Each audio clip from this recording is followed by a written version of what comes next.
നമ്മുടെ ഈ ഗാർലിക് പയൻ ഈ മഴയിൽ നന്നായിട്ട് വലുതായി വന്നിട്ടുണ്ട് കേട്ടോ. ആകെ കൂടി ഒരു ആശ്വാസമുള്ളത് അതാ. ബാക്കിയുള്ളതെല്ലാം മഴ ബാധിച്ചപ്പോൾ ഇതിന് വലിയ കുഴപ്പമില്ലാണ്ട് വലുതായി വന്നിട്ടുണ്ട്. പിന്നെ ഡാലിയയുടെ മറ്റു കൊമ്പുകളെല്ലാം ചീഞ്ഞു പോയി. 2 കട മാത്രം ബാക്കി നിൽപ്പുണ്ട്. അതിതേ തളിർത്ത് വന്നിട്ടുണ്ട്.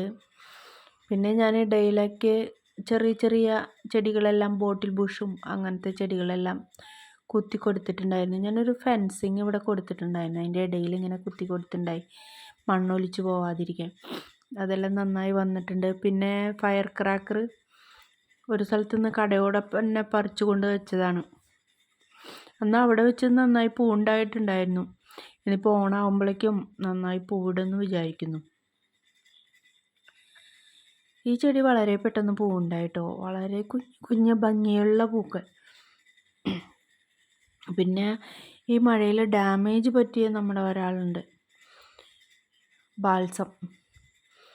സാധാരണ ബാൽസത്തിനെ മഴ നന്നായി ബാധിക്കും. ദേ ഇവിടെ അതന്നെ സംഭവിച്ചത്. പൂവുണ്ടായി നന്നായി വന്ന ഈ ചെടിയാണ്. ഇനിയിപ്പോൾ ഇത് മുറിച്ച് മഴയില്ലാത്തടത്തേക്ക് മാറ്റി വയ്ക്കണം.